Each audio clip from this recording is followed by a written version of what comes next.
बहुत ज़्यादा different है. Divyansh, live. Okay, we're already live. All right. Okay. We're already live. All right, guys. Hello. We are live. This is a new setup. It's a new interface, and pardon us, we're just getting used to all this. And a warm welcome to everyone at the Indie Football Podcast. This is me, Delwyn, and I have with me some new gentlemen compared to last week's panel. This time we have Parthiv with us, who is going to take Liverpool's side, obviously. We have Shubhrayu, aka Shark Hemp, aka IFP Jesus, aka Zero FFP Charges, who evidently, as you can see, is a gooner through and through.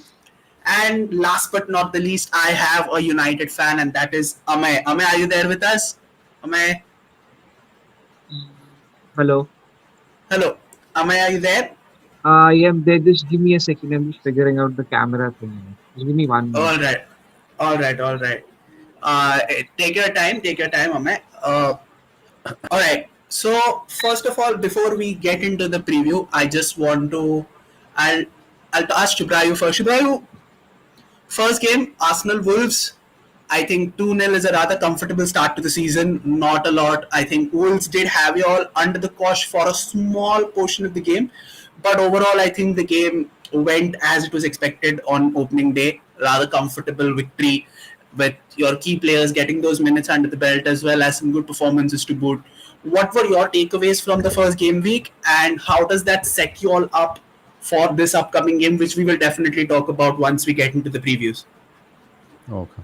So, of course, as you said, you covered actually most of it. That it is something what we all expected and we all wanted at the start. That, of course, like the most important thing. I mean, more than anything else, like playing however you want. The most important thing is to win your first game, and that's what we did. And I think probably the next part which you covered was some players getting important minutes. I feel Jurrian Timber got some important minutes in the end, and I hope he starts the next game. I mean, the one which we play tomorrow against Villa. Hope it's him or Calafiori starting it, because with Zinchenko, my confidence levels drop whenever he plays. So that's what happened. I mean, Zinchenko played the first game, and we still won it comfortably as 2-0. So, well, good enough. So, I mean, that's what. Now, when you look at the squad also, I don't think the full squad was there. Given Calafiori didn't play, or Timber didn't start. Even Mikel Merino, who's supposed to come in, I mean, is as good as done. So Yep. he'll be someone who's a starter. So I mean, definitely, like the other players, key players got some important minutes, and it is good to see that Bukayo Saka got some time off. Like he didn't play all 90 minutes. So yeah, man, overall a very good start for us, and I'm just hoping tomorrow, like this, the same thing can continue. Hopefully it's not a good evening for Aston Villa and a good evening for you all, but we'll get to that later. Parthiv, warm welcome. Hope you're doing well. All right. Good start to the slot era. Again, another 2-0 win, but it wasn't as easy as it seemed in the second half. The first half was a very competitive, cagey, and a very scratchy performance from Liverpool. Also, because Ipswich were snappy right from the off, at least as far as the first half is concerned. And if you look at it from that perspective, I think Ipswich gave you all your money's worth in the first half, but I think the quality that was there, I think that was just evident compared to you and Liverpool and Ipswich. So, what were your takeaways from the game, and what is your takeaway from the overall performance under Arne Slot? What do you make of Arne Slot so far? Because given that was his first game in charge of Liverpool, that had some sort of significance. So, what were your initial takeaways from that? I can't hear you, Parthiv. Sorry to interrupt, but Darshan is waiting at the backstage. I mean, if someone Uh, can add him. so we can't. That's the issue. Only Divyansh can. We can't. That's the only issue. I Why, think why, Rest. why isn't Divyansh in the stream? I don't know. I have no idea because this is the first time that I'm using Restream. So please, Yeah, First time I'm it, seeing this. yeah. it's too difficult. So Even I can't see you guys. It's like the main screen is too small for the camera. While Yeah, I think you'll have to. I think you'll have to maximize the screen. That is what I have done. I have maximized the I screen. did it, but still it remains the same. Yeah, I think I can only see Shubhrayu the biggest, and I think that's Yeah, fair. yeah, yeah. I think that's fair given that he is IFP Jesus, so makes sense. Makes sense. Alright, Parthiv, can you just speak? I'm not sure if I'm able to hear Yes. you. Now Yeah, I'm that's audible. yeah. Now you're audible. Yeah. So my question to you was your takeaways from the Liverpool game and your first impressions on Arne Slot in his first actual game in charge. Initially, I would say that when Slot first came and like his style of football was very unknown to all of us. Like even if you're a football fan, like you may not have watched Feyenoord in that way. So and we actually wanted to watch him as well, like how he plays, because we had seen some glimpses in the preseason, but still there wasn't like a proper idea out on how it would be. So when the season started, I'll tell you this very honestly: the first 45 minutes Ipswich played a very good game, but we were sloppy as well. I mean, I didn't see the passes going through the ones we had seen in the preseason. The long balls, everything. We were just sloppy. We weren't that good technically. Our like final third finishing was just awful. Even if I'm not very mistaken, we didn't even have like a shot off target till the 40th minute. Then Trent like had a banger, so he just tried that. So I feel that in the first 45 minutes, the players were just too sloppy. And one more thing is that honestly, after a long, long time, it's not just individual brilliance, but it's also like there's actually a tactical implementation at the moment. Because previously there was a lot of gegenpress, etc. So you would know कि ultimately मतलब यही होना है और इस वे में ही जाना है. But now it's like there are some tactical changes happening. There are some actual player changes happening. I can see changes in formations. See, tell you this. This may as well be Ipswich Town, but Gravenberg was started in the number six position before as well, and he failed miserably. But this time out, he did well. Why? Because he was playing to his strengths. As a number six, it was not only his job just to intercept and get the ball, but to also make passes. The passing was beautiful. Throughout, the passing was really good. The long balls was really good. And for the Kwanzaa matter, I would feel that Kwanzaa did a decent job. Yes, of course, he probably wasn't the best, but he still did a fair job. So under slot, till now it looks good. Let's see what the All right. future brings. But the way he Yeah. plays, it's a really good football. All right. And lastly, I have my fellow United brethren, Amey, who is currently sitting at Old Trafford. I think he's having a nice cup of tea and crumpets with Sir Jim as we speak. But Amey, new ownership, new footballing structure, some new signings which are not your typical United signings under the Woodward and the Glazer era that we've seen for the past decade. And I think we've had a much better opening day performance uh, against Fulham that it was last season around. So, do you think that this is what we will be seeing United as throughout the course of the season?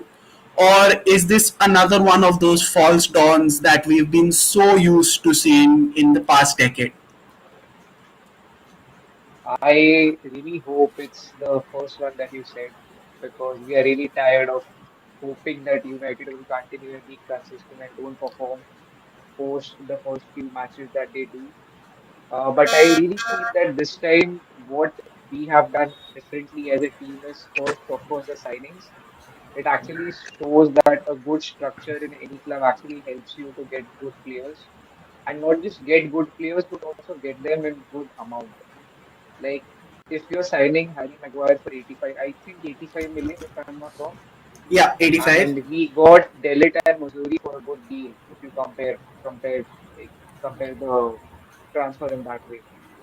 So I think the structure is in place. It will take time. I am not very hopeful. I am not very optimistic for this season. Yes, we are playing very good football. The way we played in the first match, we could see a certain kind of tactic that Ten Hag actually wanted to use last season also, but couldn't because he didn't have the correct players. This season he has, I think he has a good bunch. He knows what he's trying to do. Accordingly, he has signed those players. And I feel that with time, yes, we will get better. And this is just an optimistic attitude that every United fan has. You know it. Every season we hope that we will do better. But this season, yeah, I think that we might end up doing good because not just because of the Ineos the structure change, but also Ten Hag has got. I think he has a plan. I hope he has a plan because accordingly, even the coaching staff has changed.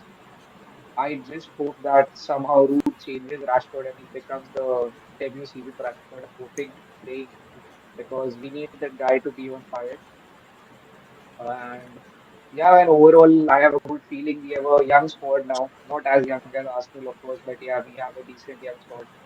We have Ahmad, Garnacho, Bellerin, so good, promising talents who are performing good. I just hope we don't get any injuries, and I think we'll be good for this season. Fair enough, fair enough. So I think we've had a fair assessment of what each fan has felt and what takeaways that they were able to take from the first game week. Now let us go ahead and talk about the upcoming game week, which starts from tomorrow. I hope all of y'all who are playing FPL over here have made your changes and y'all are up to terms and up to speed with all the injury updates and all that has been there. So all the best for that. And Shubhrayu Hipster Alliance, hope one of us and maybe Vishal who's watching the stream hopefully end up winning this game week. Yeah, yeah. So I Amar, think I first of all, think yeah, I think Vishal will win if he's smart and he has not included any United player because I have not for this week especially because the game is little tricky. It's Brighton away. So United's away record has not been very good last season. So this time I think I am a little optimistic. Yes, we'll play good, but I don't want to let my FPL team get hit by that. So yeah. all right, all right. So obviously, let's talk about the big game for this game week, and I think that is Arsenal Villa versus Arsenal. I think that Arsenal are playing away. So, Yeah. Shubhrayu, first of all, Villa has been one of those teams that have been a constant thorn in your flesh, and I think they were the only team last year who managed to do the double over you guys. Correct me if I'm wrong, but goes to show how much they have grown as a team. I mean, it is almost the same crop of players that were under the management of Stevie G, and in comes Unai in the middle of the 22-23 season, and he's just transformed this side into one that is now going to compete in the Champions League in a couple of weeks' time. So, and with the window that they've had, I think one of they've had some good business done in this window. I mean, not exactly one of the best windows, but I think they've had a good window considering that this is their first season in the Champions League. So that becomes crucial for them. But for now, while there's no European disturbance for them, given that it is their first season in Europe after a long time. So what exactly are you feeling ahead of the fixture, and what are the ways, what can you learn from those failings against the same team last season, and how can you go ahead and tackle them and maybe get the win this time around?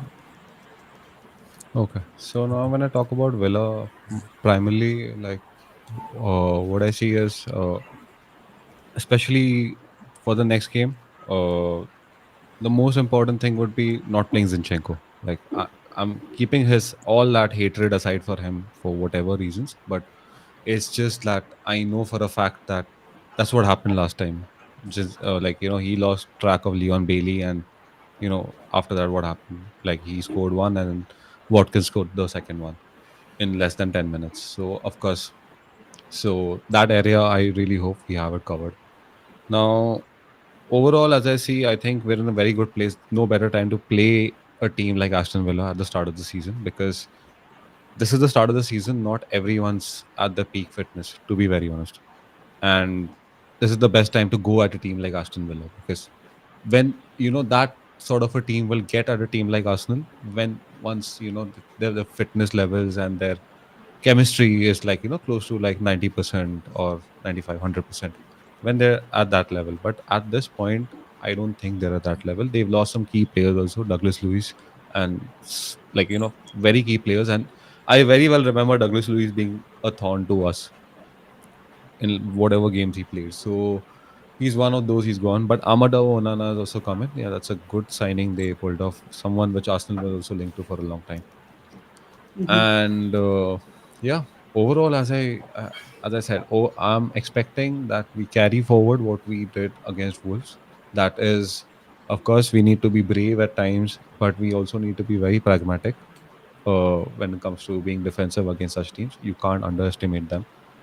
So overall, yeah, man, I'm expecting a 3-1 win over Villa. To be very honest, yeah, it's. Alright. I know it'll be a difficult game, but uh, we should be up for it. Like we have the squad, we have all of it now to go at a club like Villa. There should be no excuses. Amit, there was a very interesting statement that Declan Rice came out with. I think in the past week or whatever it is, he spoke about the fact that Arsenal don't need a number nine, and that Kai Havertz is more than enough to be able to shoulder that responsibility for the club throughout the course of the season. Do you think that that is just a teammate having another teammate's back, or do you think that this is like an open declaration by Rice to the rest of the league, which might have just put an unfair target on his back on the off chance that he some at some stage of the season has a lean run? What do you make of that statement? To be very honest, I just see it as okay, Declan backing Kai. There's no I I'm so sorry. I was actually asking that to Amey. I'm so sorry. I'm so sorry. okay, okay. Yeah. No worries, no worries. So basically, I also feel the same thing that Declan was just backing his teammate because Kai Havertz, yes, he's a good player, but I honestly don't think he has that potential to be the number nine for the team and a team like Arsenal. Arsenal in the past last season, like Arteta has built a brilliant squad, a very young squad, and I think if they get a good, decent number nine, I think Gabriel Jesus, I felt that he's a good striker to have, but I think because of the injuries, he's not able to perform to his best like he did in City. And so I feel Havertz is someone I feel who can play better when he's playing the cam role. I don't know why, but I just don't feel him playing this number nine because he doesn't have the I would not say that composure, but the basically the vision, the vision to take some runs behind the defenders, be on the ball, be behind the defender, be on the centre backs like head to actually create some space, drop down a bit and then carry the ball. Currently, Arsenal's game is very good because the transition from keeper to defense to mid to wings is very good. But if they get a good number nine, I think they will be very good. It will be very difficult to beat Arsenal. And Declan's statement that it is just someone who's backing Havertz because all the hate that he's getting. Because even Arsenal fans, I don't think so, are backing Havertz as number nine. So, and I actually wanted to ask, is like left back Shubhrayu saying that he doesn't want Zinchenko, but do you guys have a replacement? Timber is fit, right? Yep, Timbers fit, and we also have Calafiori now. So we Oh got two yeah, options there. that guy is there. Yeah, yeah. So we should Yeah, yeah, definitely play that guy above Zinchenko. Yeah, true that. of course. I understand the And hate now. I yeah, understand correct, the correct. hate. And not being an Arsenal fan, also I have my own personal gripes with Zinchenko. I think Shubhrayu knows very clearly. And also, let us spare a thought for Gabriel Jesus, guys. He must be still reeling from the mental trauma of being touched inappropriately in the first game week. That was He was crazy. Both the tackles, especially the Havertz one was crazy, and Gabriel one, I don't know. But afterwards on Twitter, there was so many videos of showing what he was it was actually trying to do, but he could have just Dude, that's insane. pulled him from his shoulder rather than doing what he actually did. And I'm really shocked that he didn't get a yellow card or a red card after the Havertz one. Yeah. he should have I think he that should was have it. been He should literally have choked Havertz, man. he should have been jailed for what he did to Gabriel Jesus. He should Crazy, crazy. Like what's happening? I think Man did I watch. think That's insane. It's safe to say man watched 50 Shades before getting onto the pitch. I'm uh, so sure about for it. I'm sure, so for sure, sure. for sure, for sure. All Sticking on to the fixture, Parthiv, if there was one Aston Villa player that did not have a good game week last week, was Ollie Watkins, and I think that is a little. I think that could be a given probably because of the fact that he got in late for preseason because of his commitments with the Euros, and also that he's not exactly match fit. But given the quality that Watkins possesses and the skill set that he has, we obviously know that he's a very, very good player. And he can hurt Arsenal when he wants to if he's on song. So, do you think that the game that he had in the fake first week was just an aberration, and that Arsenal's defense might face its first early stern examination in the form of a winner attack that has Leon Bailey, that has Ollie Watkins, and I think who plays on the left. I think it's maybe Morgan Rogers or I don't know whoever it is, but they have a pretty force. So do you think that Ollie Watkins could come to the party in this game? I feel yes, because one thing which the Arsenal team possesses very well is the Aston Villa team possesses very well is their pace. Be it Ole Watkins or be it Leon Bailey, they are very pacey players. And Acha, out of the context, what happened to Martinelli? Is he still there or is he gone? Yeah, he's still there. So when you have fast forwards in general, any defense in the world will have a problem with that. Although the new defenders which Arsenal has, they are really good defenders. You have likes of Calfiori, right? He's a new guy and he's a really talented player. You have Saliba, you have Gabriel, really good players. But the thing about Watkins is that, other than his physical attributes, he's a really smart player as well. According to me, at least, even when he's not scoring, he can provide those runs, provide those goals. So I would say it would be a much more battle of an intellect as well, just other than the fact that you are playing physically or with your attributes. Because as much as I know Watkins, the kind of a smart player he is, if he has had rest, he will be a force to be reckoned with. Even when he is not fully fit, a good player is always dangerous. You cannot always be lenient with them. So whether Arsenal will concede or not is completely up to them. But I would feel that it would be a good battle to watch. All right. And so I'd like to get Amey and Parthiv's predictions on the Villa Arsenal game. So Shubhrayu has already gone record and said that Arsenal are registering a 3-1 win. Parthiv, your predictions for the game? 2-0 Arsenal. And Amey? Since both of them have said like favored Arsenal, I'll go anti-Arsenal and I'll say 2-1 Aston Villa. All right, all right. We have our first opposite opinion, and of course, very, very interesting. And I think this is safe to say this is going to be the game of the week, as at least as far as I'm concerned. But another game which, of course, I and Amey will definitely have a big, big interest watching on is Brighton taking on Man United. So, Amey, I'll kick this off with you. All right. We've spoken about United, we spoke about the takeaways, but let us talk a little bit about Brighton in the sense that new manager, the youngest manager in Premier League history, Hersler, 31, and he's got there is a good sync about Brighton. I seen them a little in bits and pieces against Everton. They look good. They look threatening. They have some good young players as they always do, and overall they look like a side that can hurt us. And they look like a well drilled machine. They have a good defense. They have a settled midfield. They have some very very exciting young talent coming, and of course they have Grandpa Welbeck up top who's still stunting like he's 25. So overall that's a pretty decent and good looking side. What do we expect to play the same way that we did against Fulham, given that Brighton are a much more progressive and a much more possession oriented side, or is there going to be a slight tweak in the tactics that we're going to play against Brighton?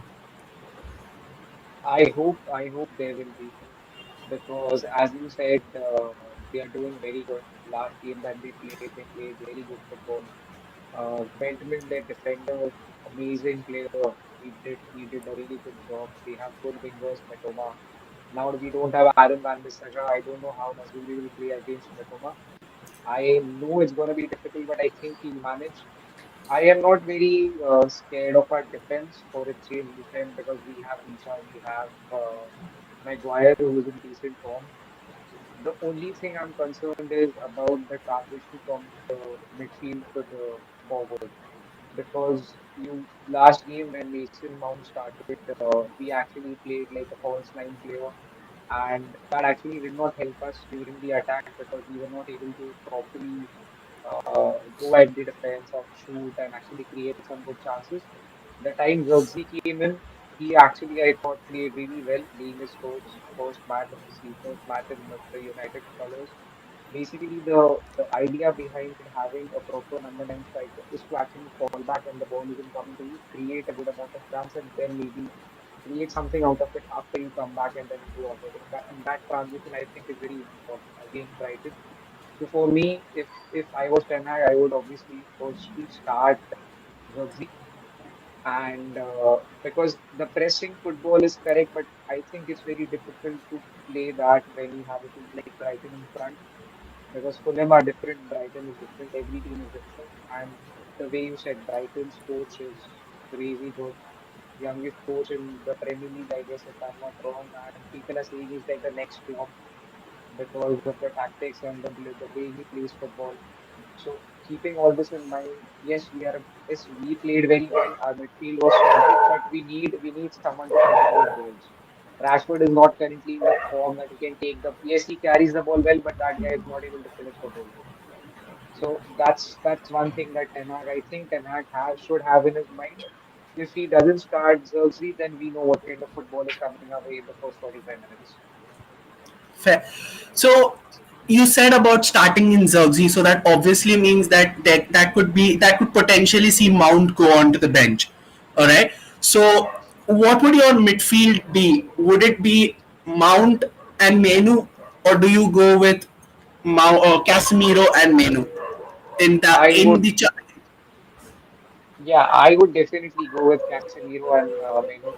I know Casemiro has not been a good player last season. We were not able to get 100% out of that guy, but let's not forget what kind of a quality that he has.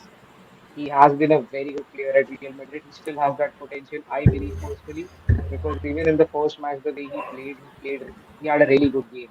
I think if in the first match Casemiro and Bruno had even 50% of their shots on target, we would have been easily 2-3-1 up in the first half. So apart from the finishing bit, the midfield had a good control. Whenever you have Casemiro, I feel you have that extra defender in your team. We just don't have that back four, but we have the back five. That guy is in place in proper position. So, and the other thing, there is no hatred against Mount. He's a very good player. But Mount is someone who's very good when he's attacking. His attacking skills are on point, but his defensive skills are a little weak. So in front of Brighton, you can't have Menu and Mount because Menu is still young. He's a raw talent. Yes, he's very good and excellent. But somewhere defensively, sometimes he lacks a certain character that is needed. And that's where Casemiro comes in. He knows how to play. He knows he has that experience. He knows even if the ball has gone past him, he knows how to draw a foul. He knows how to stop the momentum of the team, which I feel is very important when you are playing a team like Brighton who are very fast at the counter attack because they have that crazy well back. I don't know what has happened to him. He has like gone wild after like I don't. He's not aging only. You're right. Grandpa is not aging. He's playing like a beast. So yeah, all in all, so Menu and Casemiro. all right. So, Shubhrayu, one aspect where you feel that. So, let's talk about Mazraoui. I think Mazraoui had a good debut. I think he passed the eye test for us. Okay, Yeah. but from an opponent or from a neutral, whatever way you want to take, whatever perspective you would like to take, how important is that Mitoma versus Mazraoui battle going to be? Because obviously, Amey spoke about how when Aaron Wan-Bissaka was there at right back, he was able to generally keep the shackles on Mitoma from that left hand side, which meant that Brighton's attacks from one side were at least funneled efficiently to the point that there was no threat coming out from that flank. Yep. But with a new defender, obviously he's had a good debut, but he's still someone who's new and will definitely take time to adjust to the new surroundings. He's going to potentially have a new defensive partner on that side with potentially Delic coming in and making his first start. That could be a potential scenario in there. You don't know whether it could be Garnacho starting ahead of him on the right rather than Ahmad, who was there in the first game week. So there are a lot of variables that have to be taken into consideration. With that being said, with the players' qualities that you've seen, whether it was in his time as Ajax, Bayern, or the game that you've seen against Fulham, how crucial is it going to be for Mazraoui to stop Mitoma and thereby giving that United defense a layer of confidence that he's well suited, and maybe automatically that could coax a mistake out of Brighton, and then United being so good at the transition that they are, hit Brighton where it hurts the most. So how important is that Mazraoui versus Mitoma battle going to be? It's going to be extremely important. Like, there's no doubt about that because, as you when you talk about Maitoma, especially, I feel he's one of the most important and the most one of the most talented players for Brighton. So there's no doubt that you'll need to keep him in control if you want to get anything out of this game. Because if you let that guy loose, I'm sure he's going to run past. And I mean, United have a good defense overall. There's no doubt about it. But yeah, if you let Maitoma and Welbeck and such players wander around your box, definitely, probably the game won't go the way you guys wanted. I'm sure you guys want 3 points out of it, but probably the 3 points will be at risk if, like, Maitoma has the edge tomorrow. And 3 points, I'm not even saying 3 points, it could be even that single point at risk as well. So Fair. yeah, Al- it's going to be Also very, very looking at important. And yeah, also looking at the away form that we had last season, Delwyn, you know that it has been difficult for United to play. Like the away form has been really bad last season. And this season, I don't know. So last season, if you ask me, the way United played, whenever the ball was in defense, I was really on like the edge of my seat because you never know what would happen from where the ball will go, what will happen, कैसे attack हो जाएगा, you never know. And this season, I'm not scared of the defense, but I'm really scared of Onana, man. The statement that he gave during the start of the season that To be honest, he's fit and all. I'm not. I I'm don't not. know I'm why, not. but I am because that guy can do anything. I know that he will not do something very stupid. I know that he has a good enough range, but I think there's gonna be some crazy thing that he will do. Some point in the season, I'm very sure he'll do that. Can't And wait. Can't wait. yeah, actually, I can't wait. I actually want to see how Dillit and Mazraoui are actually kind of adapting to the way Onana is playing. Delete, I think, will take a little more time to settle in and start as a full timer because Maguire is actually in a very good form right now. And I really feel that this guy deserves to be in the starting 11, Maguire. The amount of crazy hatred that guy has got last season. Not denying that I also was one of the person who was very negative about how he used to perform. But now I think Delit will take a little time to settle in, get to the team, and be a starter. But Mazarawi, I think, is a good player, and I think that till the time Luke Shaw comes, Dallo is manageable at left back. Yeah, like we want Shaw back here. Jaldi. I mean, can't believe Graham Souness calls someone who's built like a tank a lightweight. Just can't get my mind over that. Called Yeah, true, Delete a true. lightweight. I just can't get my head over. So as we speak, I think Ornstein has dropped an exclusive. Fabio Vieira is going back to Porto. Shubhrayu, Fabio Vieira is going back to Porto. Ornstein's just broken the news. So I think that's a fair move given that with Novaneri coming in, I don't know. Is that how you pronounce it? Novaneri? Yeah, yeah, yeah, yeah, I that's right. assume. Yeah. So he come with him coming into the fold. I think Vieira wanted minutes, and I think that's the only place he gets it. So I think overall that's a good move for the player, beneficial in that regard. So hopefully he has a good career away from Arsenal. Did see some flashes. I think he was a very good player. Unfortunately, that's how football works. So, Parthiv, my question to you regarding the United game is that if is there's one player that you're looking for who could be the difference maker, either a Brighton player or a United player, who would that be? For me, honestly, whoever wins can have the win. I just want Mitoma to score to have a good FPL, please. Okay, my Mitoma was the one who got me like 2 goals last week. So I'm like, whoever wins, he just get the goal. Even if it's like a 7-0 Manu banking, I could just Like just Mitoma get 2 goals. Otherwise, I'm just fine whoever scores. I just All need right, all Mitoma right. to score. Yeah, I think Shubhrayu has objection with that because my brothers straight away gone ahead and taken Masraoui starting 11. एक No, goal. no, Like no. one here and there. I replaced him now after you Okay, wanted me you against that bought only. him. You bought who in place? Oh wait, let me check. So sorry, my phone is away. But I Alright, so do remember replacing yeah, him. I'll get predictions till that time. Parthiv, what is your prediction for the game? 2-1 MU. Okay, Amey, your prediction for the game? 3-0 United. 3-0. Alright, and Shubhrayu for you? I see it's probably as something like a 2-1 to United, on a very likely scenario, but could end up 2-2 or something. I'm not ruling that out. So. Yeah, yeah, fair enough, fair enough. I'm not ruling that out either. So, and again, it's the early kickoff, so always the early Oh yeah. kickoff curse sometime or the other always has to hit us. And I think Liverpool fans know that very well. Speaking of which, the next game that we talk about is Liverpool Brentford. Good start all around. All your key players have hit the ground running under Slot's philosophy or whatever that the Slot's style of play. I think most of them are bought into it. The only concern was that Kwanzaa was hooked off earlier. Whether it was a tactical change or whether it was an injury enforced change, I think it's not exactly clear because I think recently Kwanzaa was adjudged to have a knock in training, so that's another minor cause for concern.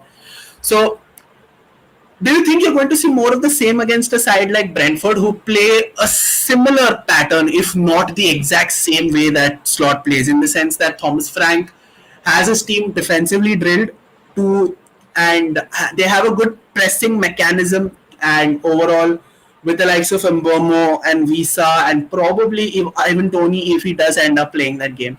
I think that's a pretty formidable, physical, and quick forward line that this Liverpool defense has to deal with.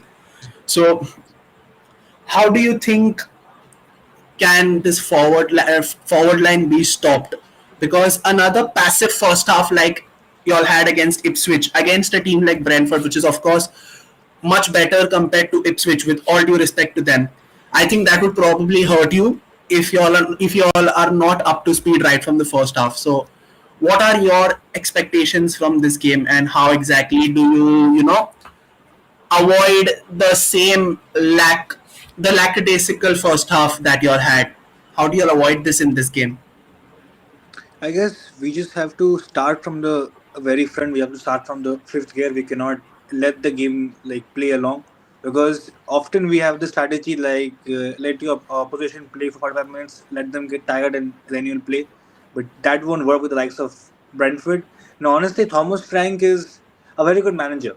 He's one of those managers I used to rate a lot alongside Deserby. I feel that they play in the Premier League and not for a big Premier League club, so they don't get the respect they deserve. With the amount of budget people like Eddie Howe and Thomas Frank had to work with, it's commendable of what they did, right? So and we have also sold a lot of players to Brentford. We have sold Fabio Carvalho. We have sold Sepp Vandenberg. Sepp was one of those players I loved a lot. I actually loved this guy. I thought that he had a bright future at Liverpool, but sadly he does not. I hope the best of luck to him. So players like that, you could see how why they need them because Fabio Carvalho, a prime number 10 kind of player, somebody who's fast, somebody who can open up defenses.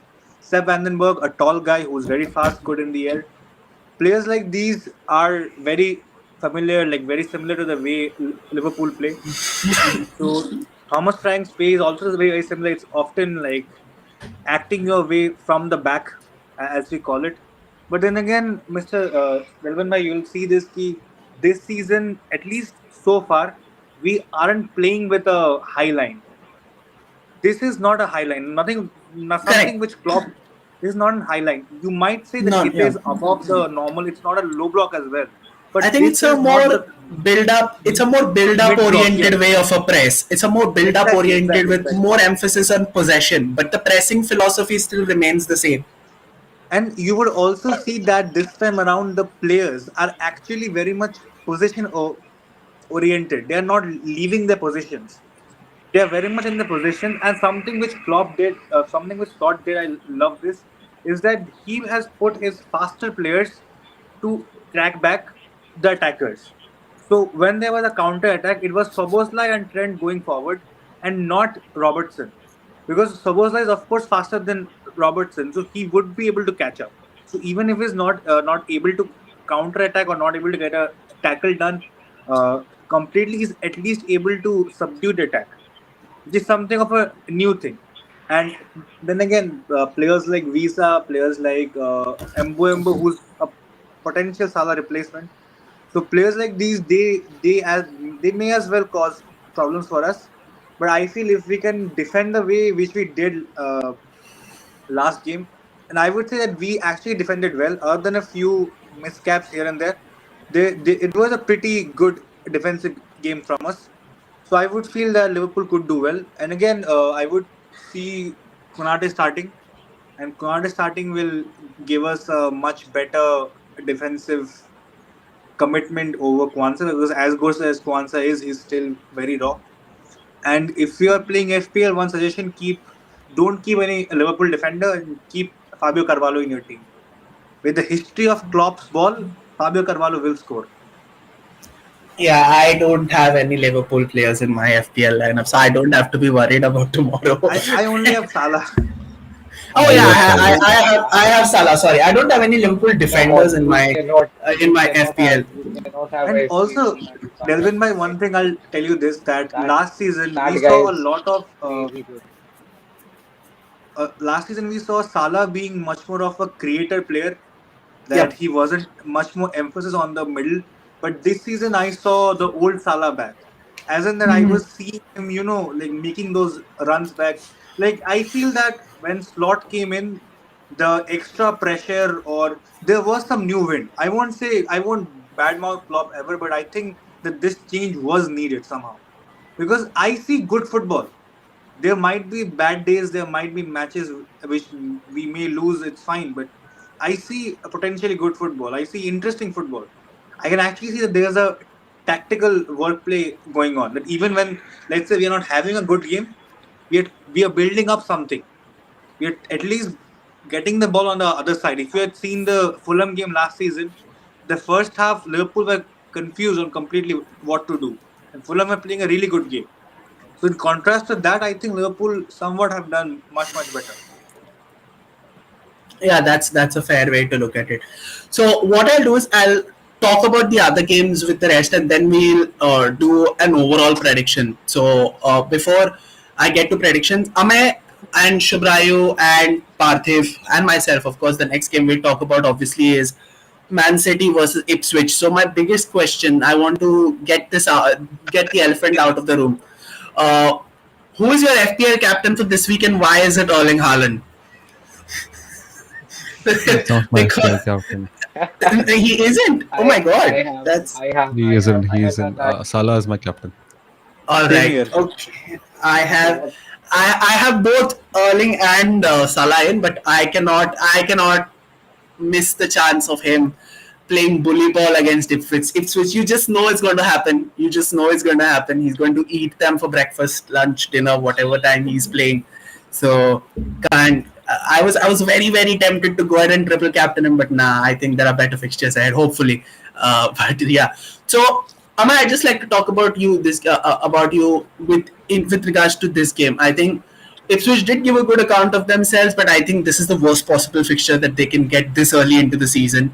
And what, according to you, would be like? Of course, I and you as Man United fans obviously will have that small amount of vested interest with Ipswich's fortunes because of Kieran McKenna being the manager.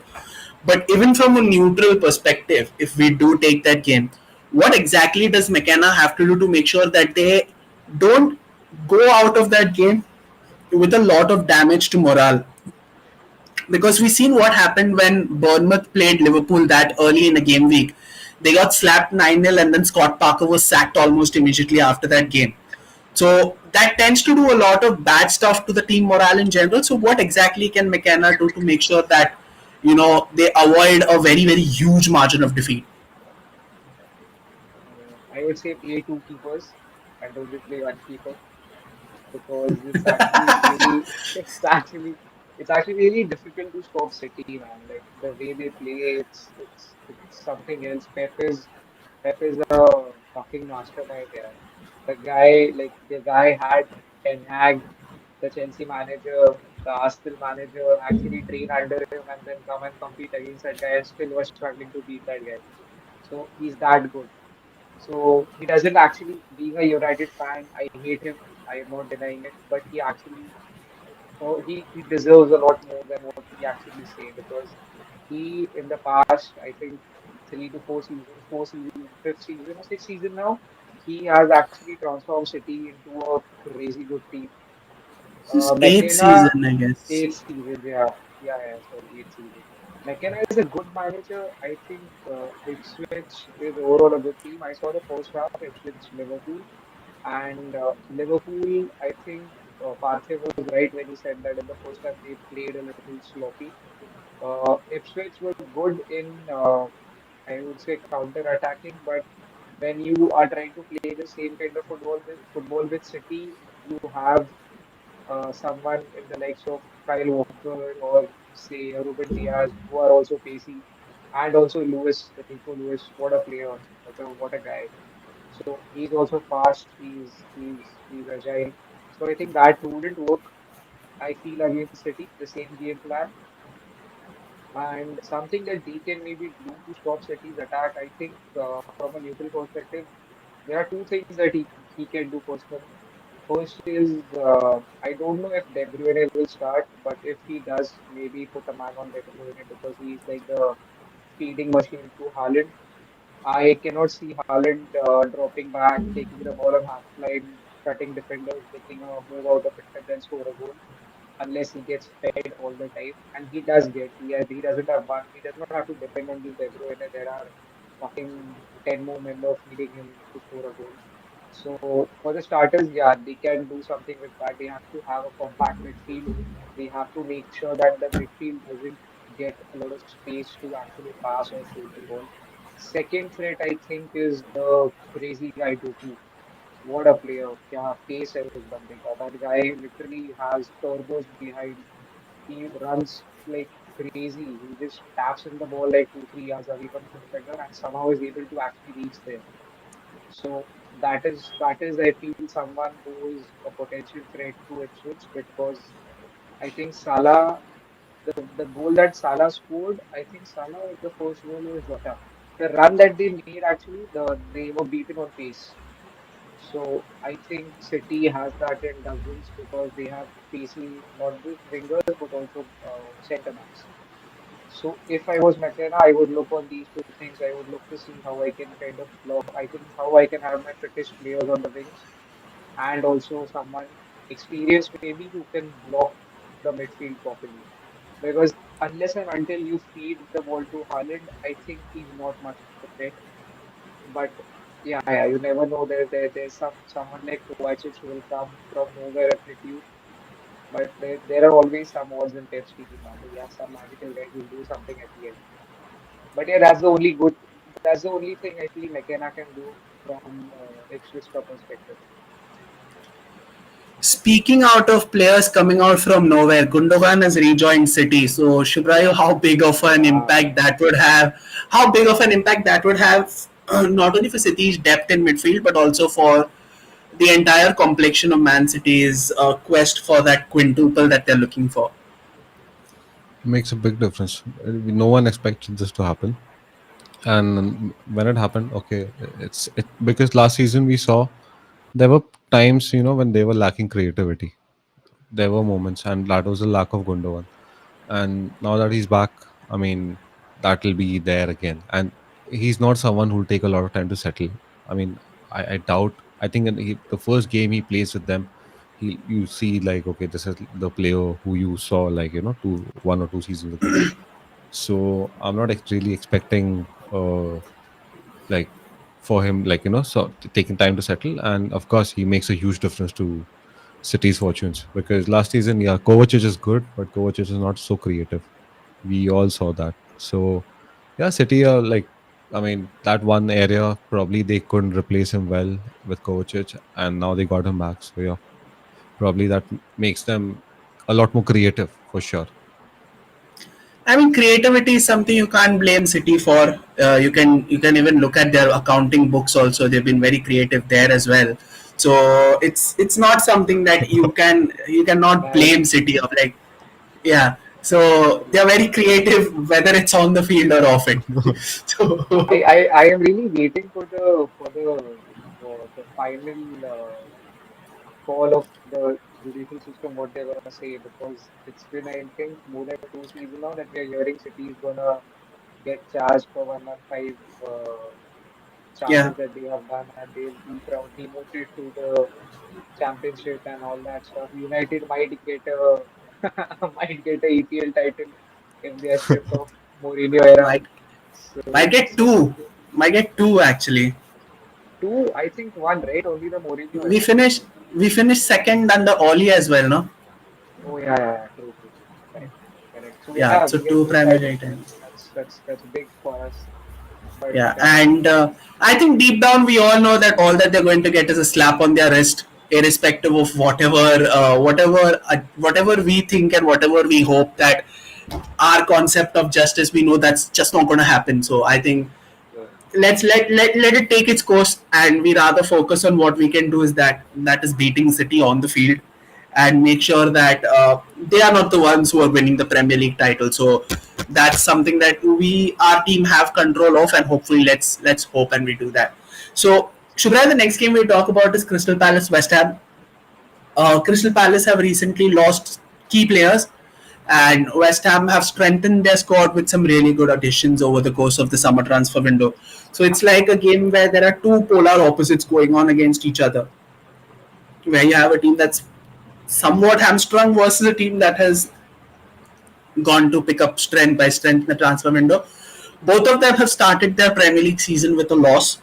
But how do you expect this game to pan out? Do you think Crystal Palace will, despite being a pretty refreshed outfit from an offensive point of view, that will those defensive absences or the signings, the players that they've lost, come to haunt them against a West Ham side who will only grow in confidence from here on, despite the opening day loss that they had? See, if it was some like a proper top six team against this Palace team, I would say okay, cool, easy. It's a walkover for the away team. But I mean, like I was there on Darshan by streams some time ago. Like this was being discussed, and that's the first thing that came up. That I mean, even though West Ham are good enough, this is Crystal Palace app playing at home, and yeah, they've lost some players, but again, they still have their player like Edze, who's had a very good first game, and yeah, they still have players like Mark Gay is still there. Like I know he's being linked around here and there, but he's still there. He's going to be starting. I even read somewhere like he was going to be like he made the captain or something. He So is the I mean, captain. let's not. He's already Okay, the captain. okay. So Matata. he's already there. Matata is also the captain, right? Matata for the game. Yeah, he's the second captain, but the official armband is with Gehi. Yeah. Okay. So like that's what like when you look at all of this, I mean, Crystal Palace still have good players and they're playing at home, and West Ham are away. So I'm expecting this to be a 1-1, but Palace might just edge it at like a 2-1 because of being at home and the fans backing them. So yeah. Will be very, very, very, very different for me to see Van Bissaka in a Hammers jersey. That will be something for me which I've been very vocal about my admiration for the guy, and I have nothing but good things to say about him, and I'll just hope that he has a great career wherever he plays. So except when he plays against us, I hope that time he forgets how to defend, and all the limitations that he have are brutally exposed against us. But apart from that, I hope he has an amazing career. But yeah, that's a very, very good point that you said, that Crystal Palace at home have been a rather formidable outfit, and irrespective of whatever team they smashed us 4-0 last season. So yeah, I get where you're coming from. The Sellers Park experience, I think that's one of those fun grounds to be in, and I think yeah, the energy that the team can feed off, I think that's a very, very good point that you make. So yeah, that's a pretty good way of looking at things, and yeah, I still think despite the big summer signings or whatever signings that West Ham have made, I still think that they have to gel together as a unit, because that's the problem when you make more than 3 or 4 signings in a particular window. That each of those players need a particular time to gel into new surroundings, and that could make it a little difficult. However, let's see how that pans out. So that's something that you need to look at. Ahmed, the next game that we'll talk about is obviously Fulham Leicester. Jamie Vardy is back and he's already started his Premier League party. Whereas Fulham, as you know, they did show what they're capable of in glimpses. And so I think this is going and Fulham is another team that have again had a very good transfer window. They've bought in Joachim Anderson. I think they've made another signing, and they're almost on the verge of signing Ryan Cherki as well. So overall, they're putting in some very good players to have the solid base out there. So what do you think? Which way does this game go? Because Leicester, despite being a promoted side, did not showed that they were not overawed by the occasion. That they played like with a sense of familiarity, in the sense that they've been here. So, how important is that for Leicester to continue that feeling of familiarity, in the sense that they belong here? Because we know that there is a points deduction just around the corner for Leicester, because there is a potential hearing that will be happen. They are in PSR hot water, so there could be a potential points deduction coming anytime soon. So, how important it is for Leicester to get the win here? Yeah, it's actually very important because the thing that you said, they have like that point deduction knife above their head, and they have to perform. And I am just glad that Jamie Vardy is back to the Premier League, man. That guy is a beast. He's a joy to watch because I did not celebrate the goal, but I did love the celebration that he did post he scored a goal. That is like vintage Vardy that we have. That is something that we actually missed in the Premier League. And that character that he has, he's someone who you know till the 90th minute cannot be even left for a second behind because he just doesn't have that pace, but he also has that grit to actually go and score a goal. He's always hungry. He's waiting till the last whistle that when where's the ball, how I can pounce on it and just score a goal. So yeah, man, I'm very happy to see Vardy back in the Premier League. And Leicester, I think overall is a good team. This fixture is also going to be a very good fixture because Fulham are also very good. The way they played against United, the counter-attacking football that they also have a team called Adama Traore, who is just I don't know what kind of a build that guy has. How can someone run Baby oil, so fast? baby oil. How can I am just amazed by the fact that how can someone with so big muscles run so fast? That guy is crazy fast for a 30 softer. And only if he had a decent amount of more finishing, that guy would have become very lethal. So on that part, I think that is somewhere that Adama lacks a little finishing. Maybe he works on it.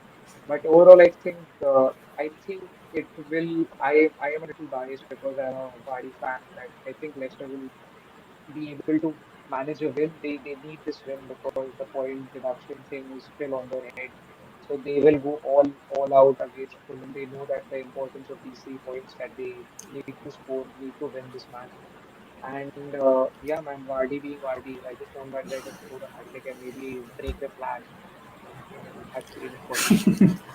I mean, the happiest out of all three of us with that Vardy celebration would definitely Shubhrayu, given against the opponents that it came from, Yeah, given the opponents that it came against, and from a neutral perspective, also Jamie Vardy is that character which you need at a time and age where football in general is losing its identity and losing those characters that so define the game.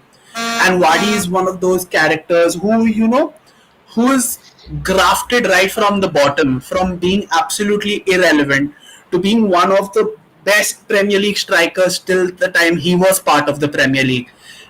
The fact that he scored almost all of his 100 Premier League goals just after the age of 30 is just even more astounding. And you just have nothing but admiration for the guy. And like you just give him a can of Red Bull and he's on for you. Like he might have a massive injury, you just give him that Red Bull and he'll somehow still find that energy to run for the next 90 minutes without giving second thoughts about that injury or whatever that is. So you just, you automatic, your first instinct, irrespective of whichever team you support, is like you want to support this guy and you hope to see this guy do well. And that is what Jamie Vardy is, not only for us, but I think for a vast section of the Premier League faithful, with the fan affiliations aside. So yeah, man, I just hope that he has a good season and hopefully Leicester stay up for his sake. That would be one amazing way. I read somewhere that this was probably going to be his last season as a pro. He wanted that one last hurrah in the Premier League, so I'm not exactly sure. But if it is, I just hope that they stay in the Premier League for his sake. That would be a kick-ass way to go. And with that, the next game, obviously, Southampton Nottingham. Again, Southampton were actually very, very good against Newcastle. They attacked well. They were slick. They were fast. They were incisive. Do you think that if they continue a similar vein of performance against Nottingham Forest, Shubhrayu, do you think that that would be enough to get them those 3 points? Because I think they deserved a point at least in that game against Newcastle. Because from the moment that Newcastle went down to 10 men, Southampton just did not stop attacking. Like they had wave after wave of attack. They had a good sense of cohesion in the way that they approached the game, and it did not feel like they were out of place at all. So if they play a similar way, do you see them get those 3 points against Forest? I mean, I'm not sure of the 3 points, but they can definitely get a point against Forest if they play the way they did. Because again, Forest have been in the Premier League for some time now, and of course, squad-wise also, like they have the experience. I've actually seen them on multiple occasions that they stand up to the occasion. So I mean, there's no reason to doubt Forest. But yeah, the way Southampton are playing, it's as you said. Yes, there are impressive parts in their overall game, but I think that'll be if they continue with that. If they continue with what they had, yes, they can get a point against Forest. But yeah, of course, if they pull off something out of the box, then definitely you can see them get all 3 points. But overall, as I see, it's going to be a difficult game for Southampton. I'm going to talk to you about Spurs Everton. Obviously, being an Arsenal fan, I have to talk to you about this game. No Dom Solanke. It's the same old Spurs. They were attacking, and then all of a sudden they lost their way in the second half, and it felt like they were very, very shaky after they conceded that goal. Like the goal was also quite literally out of nothing. And Yeah. do you think? See, the first year people mostly gave Spurs the benefit of doubt because he was a new manager from an entirely different league, and I think he did reasonably well. I'll not say that he was excellent as Spurs manager, but he did reasonably well in his first season in charge. But this time around, they spent a good amount of money, apparently 150 million to be very precise. But the only worthwhile addition that I can see that they've made from a point of view of bolstering their starting 11 is just Dominic Solanke, who is injured and is not going to play this next game. So, do you think that on the chance that Spurs have a bad season, which I do, which given the first impressions that I had on the first game, I think they might be the ones to have a bad season. Do you think questions will be asked about the suitability of whether Ange is actually the right man for the job? Do you think once again blame will shift on the players, that the players are just not good enough, like the way Conte put them under the bus the season before Ange? Or do you think that is going to be a little bit of both? Where do you stand on this? The first part, what you said that okay, they're gonna have a bad season. I want to ask you when have they had a good season? I That's think my first question. the There's season no, where they finished with the season where they finished third in a two-horse race. I'll give them that. I'll give them if that's a good season, I mean, okay, cool. That's a that. good season. Okay, I'm, that's a scra- good I'm season. scraping. I'm scraping for scraps here, Shubhra. You have to give me that. I can't. I can't think when they had a good season. Now, getting on to the next part, that okay, Angel, we've seen this with everyone, and this club is not something like I mean, of course, as an Arsenal fans, I'm saying this, but we've seen Mourinho come here, we've seen Conte come here, we've seen serial winners come to this club, become sick of what they have, and leave. And that too, like when they had like some good players like Harry Kane and I guess when Mourinho was there, they had Dele Ali who was playing well. So they've had good players. I'm not denying that. But the thing is that I mean there's just something about the institution, Tottenham Hotspurs as a whole, which just brings anyone down who goes next to it. So I mean, I just feel sorry for Ange. I mean, I think he'll also be in a position like what Conte was. Probably like Conte and Mourinho are much more serial winners than Ange. So probably Ange will wait one more season. But I see him reach a boiling point with the way things go at Tottenham. And as you said, like uh, bad season. I mean, good season, bad season. I mean, I don't remember when they had a good season. So it's going to be a usual Yeah. Tottenham season for them. I really think when Anand actually came last season, and the way Spurs actually played the first few games that he came, I don't know if it was a new manager effect or what, but he actually really played very good football. We could actually see what his thought process was to actually get a winning mentality into the team. But as Shubhrayu said, that it's very difficult to maintain that consistently because Tottenham as a club doesn't have that mentality. They don't have that character. I feel the players are very chilled, to be very honest. They don't care about the results that what they want. They don't have the hunger, I feel, to win the Premier League. And that's the reason I feel every manager, because if you have someone like Conte and Mourinho and not win a title, or at least not compete for the title, I think that speaks volumes about what where you are lacking as a team. It's not the players, it's not just the coach, it's actually the whole institution.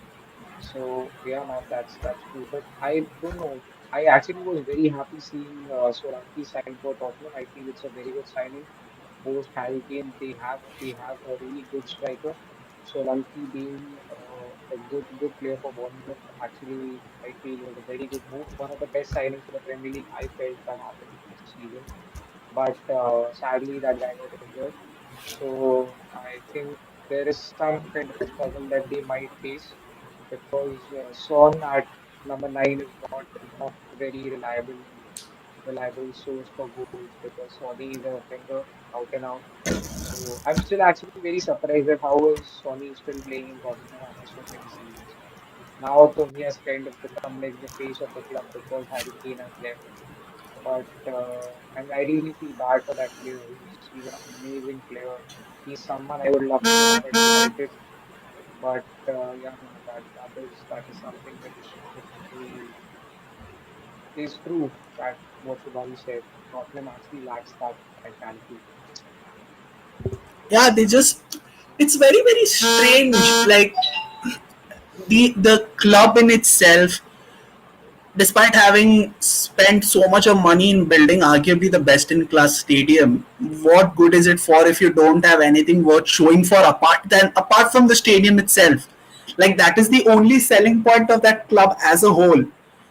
That just, I think they might be having books in their trophy cabinet. That's all. Like I just think I think books. they should just sign a deal with Harry Kane. Whatever he wins at Bayern, he should keep it there for 6 months or So something. it's, So they have they'll some be trophies to show at the stadium. we speaking about players on loan, Spurs will be having trophies on loan. Imagine the Yeah. state of that club. So is that loan going to be an option to buy or an obligation to buy? I'd love to know the details Obligation. of that. Yeah. I'd love to know the details of that transaction. It'll be very I very really feel, I hilarious. really feel when they had reached the final of Champions League, right? Yeah. Yeah. Champions League final. I think if and Mourinho was just sacked before the final, if I'm No, not no, that wrong. was the Carabao Cup. That was the Carabao Cup Carabao Cup, final. Carabao Cup, correct, sorry. So if they wouldn't have not done that shitty thing, I really feel that is one trophy that they still will have because Yeah. They, Mourinho they, is someone they at least would have one trophy, man. They would have something to at least keep in the trophy cabinet apart from dust. I feel that is a very bad decision that they took. and they did Ryan Mason so bad in that Carabao final where they Yeah, showed a screen grab of his matches and Pep's matches. Ryan Mason 2 matches in charge. Pep Guardiola 548 matches in charge. I mean, come on, yeah, guys, it's just better than that. No, this is too that much. is That was crazy. too much. Yeah, No, that but was so. the thing is, that's what, like, when we talk about Tottenham, like, we've always seen that. Like, okay, even last season, like, when we talk about the mentality, last season was the prime example. So the thing is, they missed out on a Champions League spot by losing to Man City, and they celebrated because Arsenal didn't win the league, because they gave City the Yeah. 3 points, and that the fan base celebrated. I can't believe that you actually celebrated Arsenal's failure over your own club success. That was the qualifying for the Champions League. That's a big thing, finishing top four. And I mean that clearly shows like why they're like behind. And Conte was not wrong. Like he was on a rant after that game, Oh and my that's like, God. dude, that was That was exactly some crazy stuff, man. That was no, but crazy. that's the truth. Like, dude, like Yeah, like can you be so obsessed with things other than winning for your own club? Like, that's just so strange. true, true that. I mean that's what happens when you don't have a winning mindset, no? Like this entire generation of Spurs fans. I'm not even talking about an entire generation. It's like an entire century of Spurs fans. Yeah. Like they just don't know what winning is. Winning a trophy, or for that matter, what a winning entity is supposed to act like from a fan's perspective. They just don't know that, because, and that's not technically their fault, because obviously you Yeah, can't choose. You can choose your club, but then once you're with it, you're with it. So Yeah. it's not much you can do as fans. But then again, it's that mindset where you talk about seeing the other team lose, but you're not saddened by your own failures, but you're looking at the others' failures and then laughing at them, Yeah. not realizing the fact that you lost something much more important in that process. So Exactly. that's something that just not sit right with me. And I mean, I don't, nah, fuck it, I don't want them to do well anyways. Fuck it, that's one club no, less for but us no, no, to but deal with. just to say something, Shubhrayu, even I, not that I have a mentality like a Tottenham mentality, but I was so happy that Arsenal win the league. Please, no hate, of course, for Arsenal, but just the thing that you guys didn't win a trophy somehow made me so happy. I'm really sorry if it is coming in a very wrong way, but that actually felt very good. Now, I was hoping Arsenal win it this year. I was hoping Arsenal won it the previous season as well. I did not want City to I win it. somehow knew it, man. I somehow knew it. I actually remember predicting it in my group, college group that we have, because all the Arsenal fans were ranting United left, right, and center, man. Like throughout the Ha, I get season, it. I get it. There was they were some, just yeah. they, It's these Twitter fans only. Like there yeah, is, they're absolutely obsessed with us. No offense to you, because you're one of the good ones, and there are some yeah, really good ones who I've had the pleasure of interacting with. But there's this one guy, not on Twitter. This is one guy in our friend circle. Dude, United lives in his head rent free. Like he doesn't speak Yeah. in Arsenal games that much. He doesn't United speak at fake. Arsenal games that much, where he'll speak about United games. Like Yeah. it's like United have to charge rent for from him, because of the fact that there is so much real estate in his head about United. That was the issue. But then again, At it a is point, every I actually felt that Arsenal was gonna win the league, but I think Pep being Pep, at the end, what he did is something that yeah. actually shows his class. Arsenal played very good football. Yes, it gave a very tough competition till the last day. They didn't do anything wrong last year, so I'll not Yeah, call that is that a bot. something I Arsenal don't think didn't do any club. anything wrong. Yeah, Yeah, it was just City like Pep showing his class. Yeah. That's yeah, it. just being City being City. Because Arsenal did everything right. I think there was just one loss, the Well, Villa Villa. loss. But Villa lost us. apart Yeah, from that, yeah, they was just perfect. Like what you expect from a title contender to do, they did exactly that. So correct. I did not have any Yes. issues. Like there are a few calling it a bottle, but I would not say that was a bottle. The previous season was. I still have Was. some. Yeah, it was, but this season wasn't, and I think that could only add to the fact that maybe this could potentially be the season that Arsenal end up winning it all. So let's hope that. I mean, if it does come to a two-horse race between Arsenal and City again, once again, my full support will be. This time, This my is full support Arsenal. will be to Arsenal. Yeah, yeah. Me too. No, for me it has always been Arsenal. So yeah, yeah.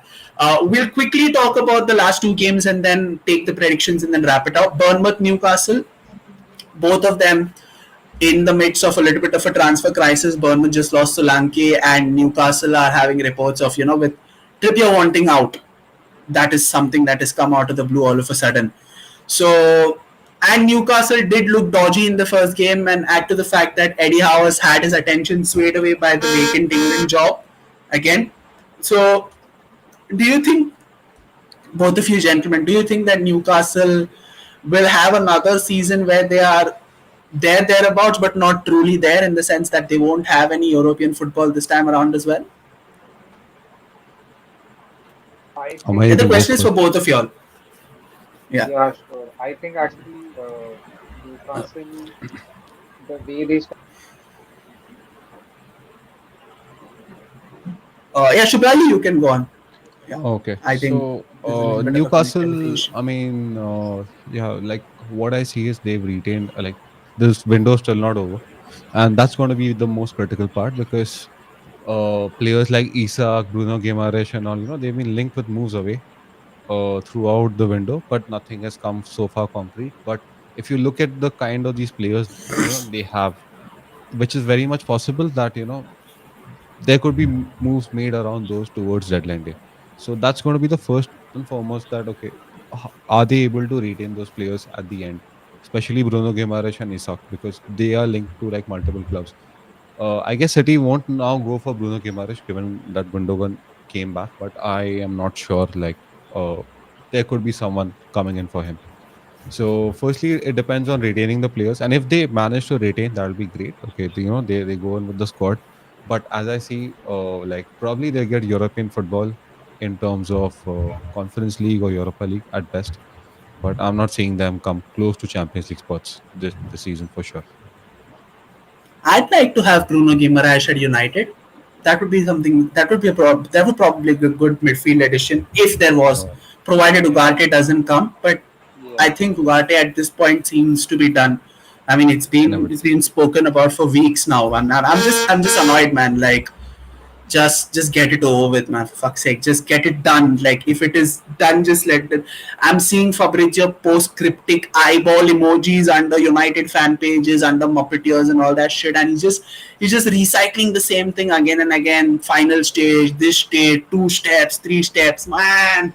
It gets to your head after a certain point, and I'm like, just please, like, just either post the here we go, or don't post anything at all. Just don't post the same thing that you posted yesterday with different words. It just gets to you. He Yeah. he he did that to us with Calafiori, and he's been doing that with Mikel Merino for so long. If you see, Yeah, so exactly. And that's Yeah. that's where that's where Ornstein is just chill. Like, he comes, he breaks his news, and then just yep, goes, and then definitely, definitely, on to the next. I really yep. think this season Newcastle's chance, like Shubhrayu said, they are very bleak. I don't think they'll even be able to reach Conference League because the way they played in the first match, I did not expect that kind of a game from a team like Newcastle. I know they have lost some key players this season, but still the way they played, like last season, they played some really good football. They still had the likes of like Burlington who scored a goal. They had Isak over there with them, and there still is prepare. There's Nick Pope is in a crazy good form. So I think it's very difficult for them to maybe get into the Conference League, but I think this this this tomorrow, like this weekend, they'll be able to manage to kind of win because it's Bournemouth. So yeah, Okay. Do you think Tonali's inevitable arrival will improve the side, or is it a bit too much? I think it will improve Tonali. Tonali is a good player. He played really well when he actually came into the team from AC Milan. So I think his addition to the team post his 10 months ban, he also now has a point to prove. He also has to play good because he knows that maximum I feel if I would like if someone like Tonali, I would Tonali, I would have played one season in the club and next season I think I would move out because of what has happened. I would not see myself as a long time player at the same club. So yeah, this season I think he should prove himself and just leave and get to some different club because I don't know. I don't see him as a long-term prospect at Newcastle somehow. That's just my opinion. Fair enough. And finally, the last game to talk about is Wolves versus 300. That is Chelsea. Uh, And I mean, at this point, I think we all need to mark Chelsea games in our calendars, because if Enzo Maresca's press conferences are anything to go by, one thing is certain, that we'll not be short of box office moments on press conferences at least, For sure. because the way he's spoken about the players, he's basically gone ahead and classified half of the squad as untouchables. He's like, I am not going to see them. I'm not going. They can train. They can pull off bicycle kicks and rabonas in training, but I'm not going to look at them. They're dead to me. That is what he said. He's then gone on and said that I don't want Raheem Sterling. That is not the profile of winger I want. That man is on £325,000 a week, and he just gone ahead and said that I don't want him in my side at all. So, they've This gotten season, Joao Felix. this season, if nothing, I think I don't know how Chelsea will do like on the points table, but on social media, I think they're gonna be the most team who's gonna get the most impressions overall, because the number of players that these guys have got, man, is crazy. And I saw a meme which actually is so funny, it's still stayed in my mind. There was a meme where all the Chelsea players were training in the gym, and it was saying every gym on 1st January. And like Yeah, there were it is. players who were waiting for their turn Yeah, to yeah, do a curling or exactly. doing some bicep curls. And I'm like, This man, this is is gonna be this is crazy. exactly every Mumbai gym on the 1st of January, Shubhrayu. That True, Chelsea, true that, the true still that. of Chelsea It's players not training. Mumbai, That is every Mumbai Pune, gym. Mumbai, everywhere. Yeah, Pune, Mumbai, everywhere. everywhere, Everywhere, man. everywhere. But they've bought in Joao Felix, who in his loan spell flopped miserably. They bought him on a permanent deal with another prison sentence, another 7 year contract. Like, I don't under what exactly is motivating these players to join this Chelsea project. Aren't they like, can't they see that this is like a dysfunctional team? You have an entirely a manager who's an absolute novice, with all due respect to his work at Leicester. You have 40 players in your squad. It's like 18 or 19 players more than the rest of the top five Premier League sides. You have eight goalkeepers. Eight. Three more, and you can play a starting 11 of goalkeepers. Like, what the hell? Like, this is not how a team works. This man has spent more money than Glazers have in their entire time as owners of our club. And Chelsea are crying about it now. Like, we've been crying about it at least for the past 17, 18 years. They can't they don't have the patience to go ahead with this. This is the second season. I So feel the problem is not spending money, but I feel the problem what every Chelsea fan might be feeling is even after having like open heart surgery and replacing almost all the players in the squad, they are not able to win anything. So that is something I feel where Todd Bowley should have focused more rather than signing more players, because getting more number of players will not help you actually win a game. You need to find a person who will be able to kind of direct all these players in one direction that they have to play like this. Because even after watching City Chelsea last weekend, I somewhere saw that there is a lack of game. I would not say game plan, but a lack of direction in the team, because I still feel there is no proper tactical thing that Chelsea follows to play a football game. They are just like playing attack, defense, and that is something. And even in the attack, Nicolas Jackson, how is that guy still playing at the Chelsea number 9? He misses so many opportunities. my guy, So my they guy can't, my guy can't finish a conversation with an OnlyFans model. How do you expect him to finish chances? So so true, that's man. So true. Uh, That's actually being like if I was a Chelsea fan, I understand the frustration that a Chelsea fan would have, because after replacing almost the whole team, the guy who's leading the attack is Nicolas Jackson. So that I feel is a very big question mark on Chelsea, that why haven't they signed someone like a Victor Osimhen when he was ready to come? What's the problem there? Put in some more money, man. Don't buy two fucking four goalkeepers. Put that money in Osimhen. Get that exactly. guy in the team, because they they have a decent midfield. They have Cole Palmer. They have Enzo. They have Sterling. I don't know why he's not using Sterling, They but have they have good Nkunku. midfield. Nkunku is a And they pretty have good player Nkunku. as well. They have Nkunku, man. But I don't know. Somehow it's not just fitting. There's some problem. Yeah, the biggest problem is that I don't understand how this modern generation of Chelsea fans will associate with the club. Like in the previous iterations, when Roman was the owner, at least you had a certain core of players that were constant throughout, while the team around them changed. But over here, there is no core. The entire team is changing season after season. So if there is a player who's come for one season, let's assume that one of these players is coming, Enzo, and just when the fans were taking a liking towards him, he sold next season. Where is the attachment? Where is the sense of holding on to the identity of a club? And the players who have actually done well for you, the likes of Gallagher, the likes of Trevor Chalobah, you have just banished them for no apparent reason, and you're not allowing them to use the first team facilities in the first place, and then they're your academy graduates, for God's sake. They're not even players you've bought. These are players who've Yeah. given their entire childhood coming out of the system, coming out of the youth ranks, and then making their debuts for the first team. It's just sad. And I don't understand how the new generation of Chelsea fans are going to associate with the club. It doesn't look good, man. It just doesn't look good. That is what I feel. And you don't wish that for any of the clubs. Like losing a club identity is like a massive kick in the guts.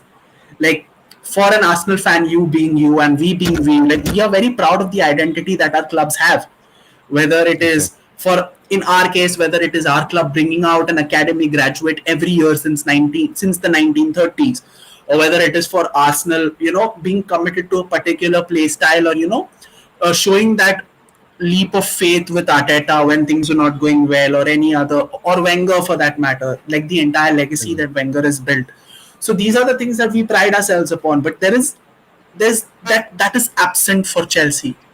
It's just absent. And when you have something that is so soulless, it's very, very difficult to associate yourself with something of that sort.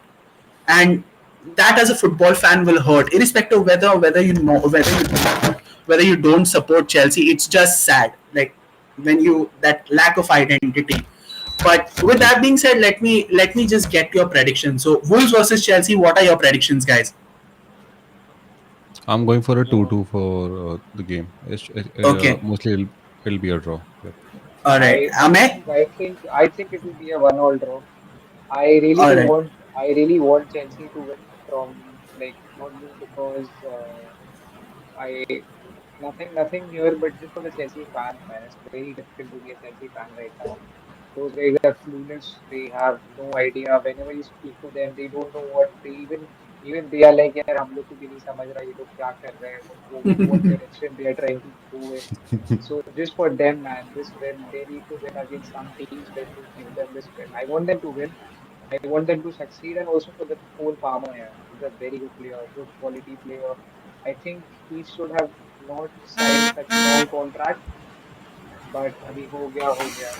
I really So want I them. mean, They should win. any player who signed for Chelsea shouldn't have signed those long ass contracts. But here we are. Cole Is Palmer. Liverpool. the security, to be very honest, is this just the security? Is the agent selling it to them that when you get seven Yeah. years contracts with 130K wages, why would you not take it? It's a But simple then, deal, yeah, but then no brainer. here's the thing also, no, Shubhrayu, ki, if a 7-year contract is all well and good, but then again, being a pro footballer, you're just one ACL or one Achilles away from being redundant your entire footballing career. Then Yeah, how does the club get rid of you? Because they terminating the contract also will cost a shit ton of money. First exactly, of all, exactly. So the club cannot. no other player is going to buy you. No other club is going to buy you if you are not the Yeah, same player that you were before the injury. So of all course. in all, Chelsea are just stuck with a huge glut of non-performing assets, if at all. Yep. And God forbid, I'm not wishing injury for any player. Let me make this downright clear. Like, but we know, with the way football is moving, with the fixture calendar being as congested as it is, you know that a major career-threatening injury is just around the corner. Whether it's a Chelsea player, whether it's an Arsenal player, whether it's a United player, the fixture congestion is the same for everyone. But Agreed. because because Chelsea are giving these huge contracts, 7 years, 8 years, 7.5 years, 6.5 years, you're just one major injury away and then you're just redundant as a football player. You're just an obsolete asset. That's how bad things will be for the player, the club, everyone associated with that particular dealing. It just doesn't put you in a good light. So that's Definitely. something. Yeah, they talk I mean, about exploiting a loophole, but then this is like a punishment for you. see, like talking of loophole and all of those things. I mean, keep all of those things just apart. Like as I said, for the players, it's becoming a win-win situation because the agents they are not getting those contracts from anywhere, any other club. They're not going to get those 7 years, 8 years deals, which assures them like earning close to like at least 3 to 4 million a year. So it's a no brainer for the player. Like they'll go and they know worst comes to worst, they'll have to be sold and the wages will have to be matched. If not matched for 7 years, you are just earning like say 3 million a year. Dude, just 21 million you have in 7 years, even if you don't play. So it doesn't matter. You have like access to London. You're in London. You're a part of the London club. So there's a lot of attraction also to the club because of where it's located. That makes a big Yeah, difference. I But I completely agree. Completely agree with Shubhrayu. And also, let's not forget that all these players who have signed a long contract, they're pretty young. So by the time their contracts will end, they will be like in their, I would say, post-prime era, just like the post-prime era. So they have a good sense of security that even if they are not able to play or whatever happens in these 7 years, they have good amount of money and they still have some time to actually earn more. So I think I understand from where these guys are signing, why these guys are signing such long contracts. And yeah, man, Shubhai is correct. Security and Yeah, money is important. Otherwise, yeah, like you absolutely. can play in Chelsea for 7 years and then just go to Saudi and earn double of what you were earning. So that's yeah. also a big possibility now with Saudi coming in. Yeah, yeah, absolutely. The next game where I take predictions for Liverpool Brentford. Your predictions for the game. Uh, Liverpool Brentford, I'll go for Liverpool 3-0. All right. And It's the Shubhrayu, same for me. same for Same you. for All right. me. It's a 3-0 Yeah. for Liverpool. Uh, Yep. Spurs Everton. I think Solanke, Shubhai, you can go first. Okay. So for me, I wanted to be a 1-1, to be very honest. That's like the best case scenario result for an Arsenal fan. But I think it'll end up being logical, practical. It might end up like 2-0 to Tottenham. It'll be a hard fought win, but yeah, it'll be a win for them. Yeah, I agree. I think I would not go with a 2-0, but I think it will be a 1-0 or a 2-1 win. Everton being Everton, they will do something, and Tottenham will obviously score a goal. Exactly. Need a Pickford clean sheet for the culture. But here we are. Southampton Nottingham Forest. Going for I would still go for a like a win for Forest, like a 2-1 win for Forest, or like a draw. I see a 1-1 or like a 2-1 to Forest. All right. I Ahmed. I I think it will be 1-0 to Forest. 1-0 to Forest. 1-0 to Forest. Forest. Yeah. All right. Man City Ipswich. Why will it be final? I mean, that's it. I think yeah, not 5-0, but I'll give it a 3-0. Like I think if Switch, given Kieran McKenna has come in, I'm sure he's not going to be all out there trying to Yeah. punish City or like trying to hurt City. I'm sure he's going to be pragmatic, realistic. So I see it as a 3-0. Okay. And Ahmed. Same for me. I also go with 3-0 because even if City go all guns blazing, we have Karen McKenna on the other side. He, I think, will play a very defensive team this time. He will park the bus kind of stuff, which will make it difficult for City to score. So if in the first half they are say it's nil all, then it would be 2-0, 3-0. Otherwise, if in the first half they are 2-0 up, then you never know what would happen in the second half. Then they might reach 4-5 easily. Fulham Leicester. Fulham Uh, Leicester. I'm I would going go for Fulham a Leicester. Same. Even I'm going for a Leicester. Leicester win Yeah, for this. 2-1 Leicester. Yeah. Damn, Leicester win. Wadi Stonks rising. We love to see that. We love to see that. Definitely do. And the last game which I'll take predictions for is Crystal Palace versus West Ham. I'm going for a 2-1 for Palace. I would go for, uh, I think it will be 2-1 for West Ham. I don't know. Van Bissaka left. 2-1 All West right. Ham. All right. With that, I think we come to an end of this stream. Shubhrayu, Amey, and Parthiv previously, thank you so much for joining in. It was great discussing this upcoming game week with you and talking about a little bit about your respective teams in the previous game week as well. Here's hoping that all of our teams, United and Arsenal in particular, have a positive result in the upcoming game week, and let's hope that we perform perform according to the expectations that we've set in as well. For all of you watching, thank you for joining in. Do like, do share, do subscribe, and do press the bell. Excuse me. Do press the bell icon so that you're notified for every video that IFP puts on. It's a long season. The Bundesliga is going to start shortly. The La Liga has already begun. So football season is well and truly on, with the Champions League draws potentially happening next week. There's a lot of things to discuss about. So this content wave will go on. With that being said, this is me along with Amey and Shubhrayu signing off. You all stay safe, stay healthy, have a good night, and we'll see you all on the other side. Till then, take care. Thank you. Thank you guys. Bye. Take care. Bye.